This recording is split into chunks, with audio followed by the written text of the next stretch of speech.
नमस्कार दोस्तों। आज मैं आपके सामने प्रस्तुत करने जा रही हूँ मन्नू भंडारी की बहुत ही मार्मिक कहानी मजबूरी। दोस्तों, अगर आप मेरे चैनल पर नए हैं तो चैनल को सब्सक्राइब कर दीजिए तथा वीडियो को लाइक और शेयर करना मत भूलिए। तो शुरू करते हैं हमारी कहानी मजबूरी। बेटू को खिलावे जो एक घड़ी, उसे पिन्हाऊं में सोने की घड़ी। बेटू को खिलावे जो एक पहर, उसे दिलाऊं में सोने की मोहर। बूढ़ी अम्मा जोर जोर से यह लोरी गा रही थी और लाल मिट्टी से कमरा लीप रही थी। उनके घोंसले जैसे बालों में से एक मोटी सी लट निकलकर उनके चेहरे पर लटक आई थी और उनके हिलते सिर के साथ हिल हिल कर मानो लोरी पर ताल ठोक रही थी। बर्तन मलने के लिए आई हुई नर्मदा ने जो यह देखा तो हैरत में आ गई। बोली, अम्मा, यह क्या हो रहा है? कल तो गठिया में जुड़ी पड़ी थी, दर्द के मारे तन बदन की सुध नहीं थी और आज ऐसी सर्दी में आंगन लीपने बैठ गई। एक क्षण को अम्मा का हाथ रुका, फिर पुलकित स्वर में वे बोली, अरे नर्मदा, मेरा बेटू आ रहा है कल। और फिर गाने के लहजे में बोली, बेटा मेरा आवेगा। ओहो, तो रामेश्वर लल्ला आ रहे हैं कल। नर्मदा बोली, मैं कह नहीं रही थी कि छुट्टी मिली नहीं कि वह दौड़ा आएगा। अम्मा के मारे तो उसके प्राण सूखते हैं। इतना बड़ा हो गया फिर भी यहाँ आएगा तो रात में एक बार मेरी गोदी में जरूर सोएगा। पर इस बार मैं कह दूंगी कि चल, मैं तुझे गोदी में नहीं लूंगी, अब तू गोदी में सोएगा कि बेटू। और वे हंस पड़ी जैसे कोई भारी मजाक कर दिया हो। फिर एकाएक काम का ख्याल आ जाने से बोली, ले री, मैंने खड़िया भिगो रखी है, जरा बाहर के आंगन को मार दे। बस ऐसा मारना कि सब देखते ही रह जाएं। क्या करूं, आजकल हाथ कांपने लगा है, नहीं तो मैं मार देती। नर्मदा को खड़िया के काम में लगाकर वे फिर गाने लगी। आओ री चिड़िया चून करो, बेटू ऊपर राई नून करो, नून करो नून करो। ले, मैं तो भूल ही गई, क्या है इसके आगे? रामेश्वर छोटा था तो ढेरों याद थी, उसके बाद तो छोटा बच्चा ही घर में नहीं रहा, सो सब भूल गई। मेरा रामेश्वर तो बिना लोरी सुने कभी सोता ही नहीं था। बेटू भी जरूर उसी पर पड़ा होगा, अब तो दौड़ते फिरता होगा आंगन में।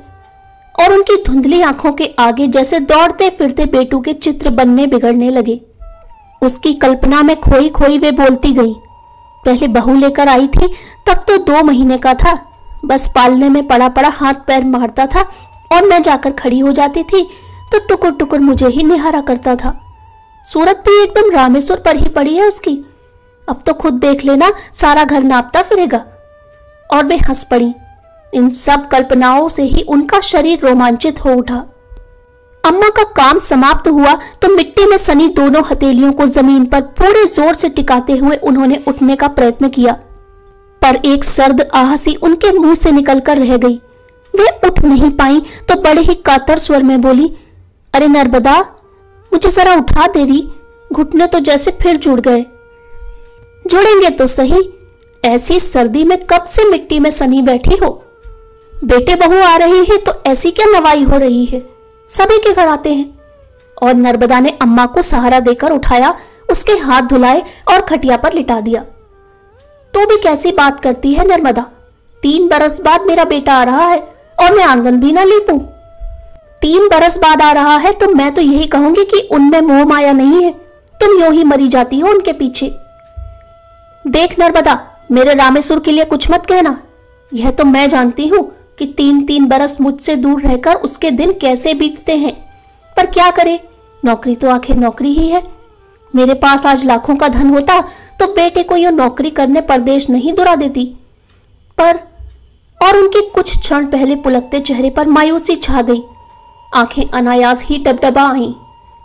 नर्मदा यहाँ बरसों से काम करती है, अम्मा के लिए उसके मन में अपार श्रद्धा है, पर बेटे के प्रसंग को लेकर वह जब तब उनका दिल दुखा दिया करती है। कुछ और खरी खोटी सुनाने का उसका मन हो रहा था, पर आज वह मानो अम्मा पर तरस खाकर चुप रह गई। जब तक वह काम करती रही, अम्मा शून्य में ताकती जाने क्या सोचती रही, बोली एक शब्द भी नहीं। जब वह जाने लगी तो न चाहकर भी उन्हें कहना पड़ा, तो जाते समय ग्वाले को कहती जाना कि कल दूध जल्दी ले आए, और अब दूध ज्यादा लगेगा, बच्चे वाले घर में तो दूध पूरा ही रहना चाहिए। और जब तक वे लोग यहाँ रहे तब तक तू चौका बर्तन करके यहीं रहा करना। घर में 5 प्राणी रहते हैं तो काम तो निकल ही आता है। फिर बच्चे का साथ रहेगा। लेन देन की चिंता मत करना, मैं रामेश्वर को 1 कहूंगी तो वह 5 देगा। कुछ तो गठिया के दर्द ने और कुछ नर्मदा की बातों ने अम्मा का उत्साह तोड़ दिया। बहुत से काम उन्होंने सोच रखे थे पर वे कुछ ना कर सकी। बस अपनी खाट पर पड़े पड़े भूली बिसरी लोरियां याद करके गुनगुनाती रहीं। धीरे धीरे रात के अंधकार में उनके मन की मायूसी भी डूब गई और वे भोर होने के पहले ही उठ बैठी। घुटने का दर्द मन के उत्साह में खो गया और बेटे पोते से मिलने की उमंग में मौसम की ठंडक भी जैसे जाती रही। 7 बजते बजते तो वे सब घर ही पहुंच जाएंगे। 7 छोटा बच्चा है, दूध तो गर्म करके रखे दूं। फिर उन दोनों को भी तो चाय की आदत होगी। ऐसी सर्दी में चाय तैयार नहीं मिलेगी तो अम्मा को क्या कहेंगे भला। दूसरा चूल्हा भी जला दूं, नहाने को गर्म पानी भी तो चाहिए। उस कड़कड़ाती सर्दी में ठिठुरते ठिठुरते अम्मा ने बेटे बहू को गर्म करने के सारे आयोजन कर डाले। फिर सोचा लगे हाथ तरकारी भी काट दूं, नहीं तो वे इधर आएंगे और उधर मैं चूल्हे में सिर देकर बैठ जाऊंगी। 3 वर्षों में मेरा बेटा आ रहा है, घड़ी 2 घड़ी उससे बात भी करूंगी। इनका क्या, ये तो अपनी राजी खुशी पूछकर औषधालय चल देंगे। तरकारी भी कट गई, अब क्या करे।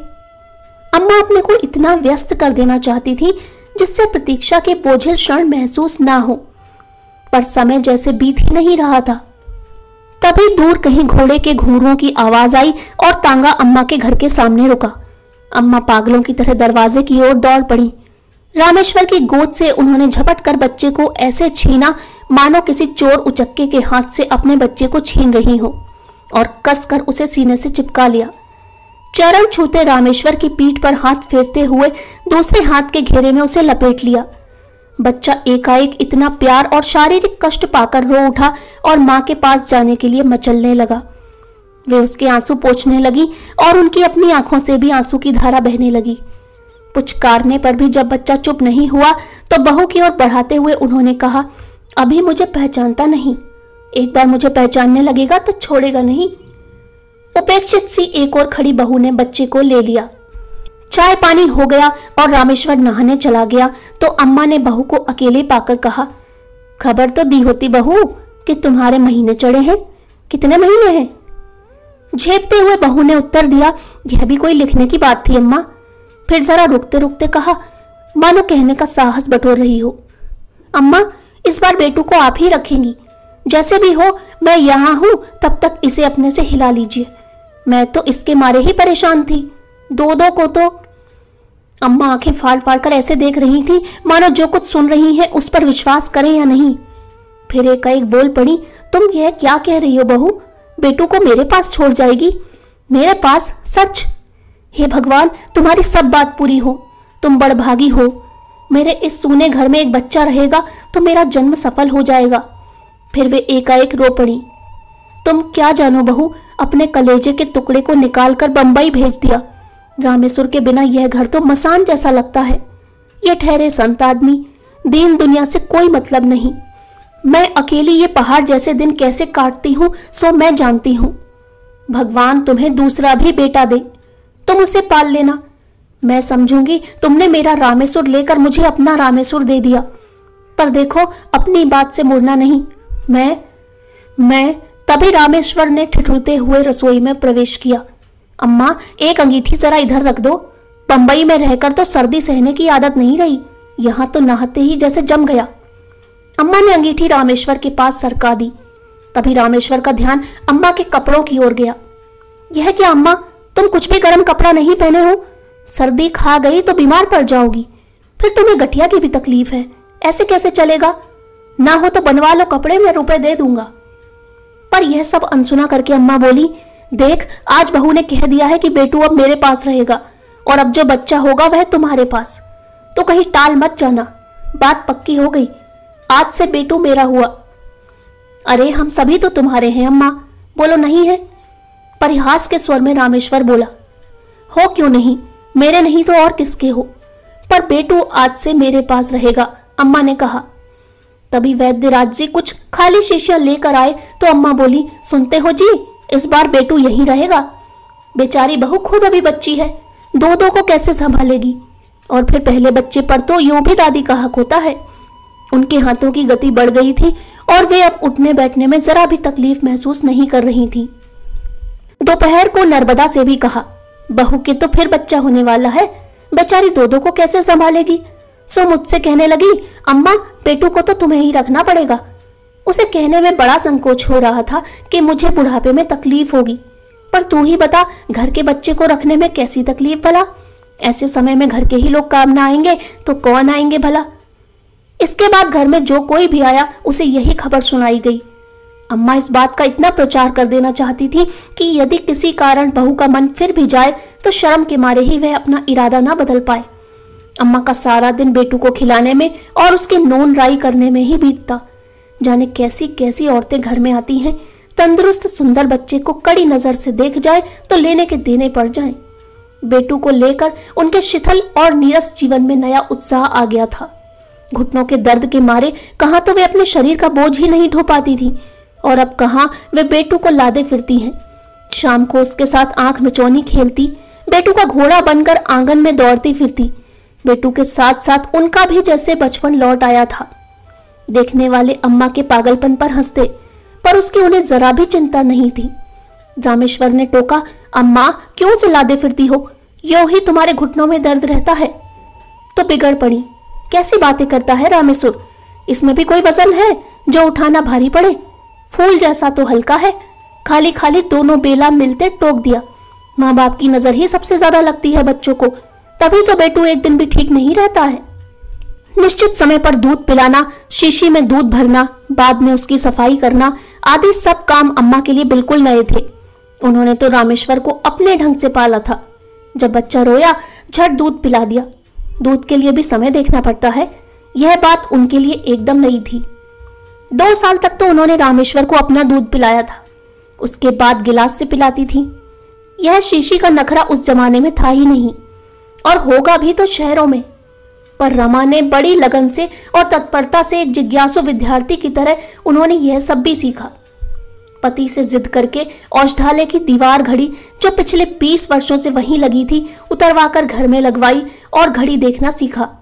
उनके एकाकी जीवन में समय का कोई महत्व ही नहीं था। न पति को दफ्तर जाना रहता था, न बच्चों को स्कूल, जो समय पर कोई काम करना पड़े। पर अब एकाएक ही उन्हें घड़ी की आवश्यकता महसूस होने लगी थी। ये उनकी याददाश्त बड़ी कमजोर थी, पर दूध के समय उन्होंने जो याद किए तो कभी नहीं भूली। शुरू शुरू में यह सब उन्हें बड़ा अटपटा सा लगा, पर फिर भी वे सारा काम बड़ी सतर्कता से करती। शीशी में दूध भरते समय उनका बूढ़ा हाथ अक्सर कांप जाया करता था और दूध बाहर को गिर जाता था। उस समय वे एक असफल विद्यार्थी की तरह सफाई पेश करती थी, बहुत जल्दी सीख लूंगी बहू, जरा सा हाथ कांप गया था, फिर शीशी का मुंह भी तो कितना छोटा है। उनका कहने का भाव ऐसा होता मानो वह कह रही हो कि इस छोटी सी गलती के कारण ही कहीं तुम बेटू को ले मत जाना। 20 दिन के बाद जब बहू ने अपनी माँ के घर प्रयाण किया तो बेटू ने ना जिद की ना वह रोया ही। माँ के कड़े नियंत्रण के बाद दादी के असीम दुलार में रहना, जहाँ कोई बंधन नहीं, अंकुश नहीं, बेटू को बड़ा अच्छा लगा। बहू चली गई, अम्मा ने निश्चिंतता की एक सांस ली। महीना बीतते ना बीतते खबर आई कि बहू के दूसरा लड़का हुआ है। अम्मा की छाती पर से जैसे एक भारी बोझ हट गया। संशय का एक कांटा जो रमा के जाने के बाद भी उनके मन में चुभा करता था वह भी निकल गया। बेटू अब मेरा है, पूरी तरह मेरा है। यह भावना उसी दिन पूरी तरह उनके मन में जम पाई। जाने से पहले रामेश्वर ने अम्मा और पिताजी के लिए ढेर सारे कपड़े बनवाए थे। अम्मा सारे मोहल्ले की औरतों को दिखाती फिरती, जो कोई आता उसी से कहती, अम्मा के पीछे तो बस रामेश्वर पागल है, ना आगे की सोचता है ना पीछे की, उसका बस चले तो मुझ पर ही सारा घर लुटा दे। लाख मना करती रही पर एक बात नहीं मानी। अब बुढ़ापे में ये छपी साड़ियां पहनकर कहाँ जाऊंगी, पर वह क्यों सुनने लगा। उनके झुर्रियों भरे चेहरे पर चमक आ जाती और वे आंखें मूंद कर अपने बेटे की चिरायु होने की कामना करती। जब रामेश्वर के जाने का समय आया तो उन्होंने रो रो कर घर भर दिया। हिचकियां लेते हुए बोली, देख रामेश्वर, यह 3-3 बरस तक घर का मुंह ना देखने वाली बात अब नहीं चलेगी। साल में एक बार तो आ ही जाया कर मेरे लाल। नौकरी की जगह नौकरी है और माँ बाप की जगह माँ बाप। मेरी तबीयत भी ठीक नहीं रहती, किसी दिन भी आंखें मुंदी रह जाएंगी तो मैं तेरी सूरत को भी तरस जाऊंगी। सो कम से कम अपनी इस बुढ़िया माँ को, पर आगे वे कुछ नहीं कह सकी, बस फूट फूट कर रोने लगी। आंसू भरी आंखों से वे रामेश्वर के तांगे को तब तक देखती रहीं जब तक वह आंखों से ओझल नहीं हो गया। उसके बाद उन्होंने कसकर बेटू को अपनी छाती से चिपका लिया। दूसरे साल रामेश्वर नहीं आया, केवल रमा आई, शायद बेटू को देखने। पर बेटू को जो देखा तो उसका माथा ठनक गया। जिस बेटू को वह छोड़ गई थी और जिसे वह अब देख रही है, दोनों में कोई सामंजस्य ही नहीं था। बात बात में उसकी जिद देखकर रमा का खून खौल जाता। खाना वह दादी अम्मा के हाथ से खाता और सारे दिन चरता रहता था। रात में सोता तो दादी अम्मा के दोनों अंगूठे पकड़कर सोता, और जब तक दादी अम्मा उसे लोरी नहीं सुनाती तब तक उसे नींद नहीं आती थी। सारे दिन दादी अम्मा की धोती का पल्ला पकड़कर उनके पीछे पीछे घूमा करता और शाम को गली मोहल्ले के गंदे गंदे बच्चों के बीच खेलता। उसे देखकर कौन कहेगा कि यह एक पढ़ी लिखी सभ्य लड़की का बच्चा है। घर के सामने से जो कोई भी फेरी वाला निकल जाता, उसी से बेटू कुछ ना कुछ जरूर खरीदता। ना दिलवाने से जमीन आसमान एक कर देता और मचल मचल कर सारे आंगन में लौटता। आखिर रमा को जबान खोलनी ही पड़ी। अम्मा, आपने तो इसे बिगाड़ कर धूल कर रखा है, इस तरह कैसे चलेगा? दादी माँ ने हंसते हुए बड़े सहज भाव से कहा, अरे बचपन में कौन जिद नहीं करता बहू, रामेश्वर भी ऐसे ही करता था। यह तो सच हो बहू उसी पर पड़ा है। समय आने पर सब अपने आप छूट जाएगा। यही तो उम्र होती है जिद करने की। साल 2 साल और कर ले, फिर अपने आप सब कुछ छूट जाएगा। और वे मुग्ध भाव से गोद में बैठे बेटू के बालों में अंगुलियां चलाने लगी। रमा खून का घूंट पीकर रह गई। रमा की इच्छा हुई बेटू को अपने साथ लेती जाए, पर 1 साल का पप्पू ही उसे इतना परेशान करता था कि दोनों को साथ रखने का साहस नहीं हुआ। बंबई जाते ही उसने अम्मा के पास जरा खरी खरी भाषा में पत्र पहुंचाना आरंभ कर दिया। जैसे ही वह 4 साल का हुआ, रमा ने लिख दिया कि अम्मा अब उसे वहां के नर्सरी स्कूल में भर्ती करवा दे, कम से कम कुछ तमीज तो सीखेगा। चिट्ठियां पढ़ती तो अम्मा को लगता बहू का दिमाग बौरा गया है। भला 4 साल का दूध पीता बच्चा कहीं स्कूल जा सकता है? रमा के पत्र आते रहे और अम्मा का ढर्रा अपने ढंग से बराबर चलता रहा। 2 साल बाद फिर रमा और रामेश्वर अपने 3 साल के पप्पू को लेकर आए। पप्पू ने अंग्रेजी की छोटी छोटी कविताएं याद कर रखी थी और बड़े अदब के साथ बोलता था। अभी 2 महीने पहले ही रमा ने उसे वहां के अंग्रेजी स्कूल में भर्ती करवाया था, पर बेटू वैसा ही था जैसे रमा उसे छोड़ गई थी। उम्र में वह जरूर बड़ा हो गया था, बाकी सब कुछ वैसा ही था। रमा उठते बैठते रामेश्वर से कहती, जैसे भी हो इस बार बेटू को लेकर चलना ही होगा। यही हाल रहा तो इसकी जिंदगी चौपट हो जाएगी।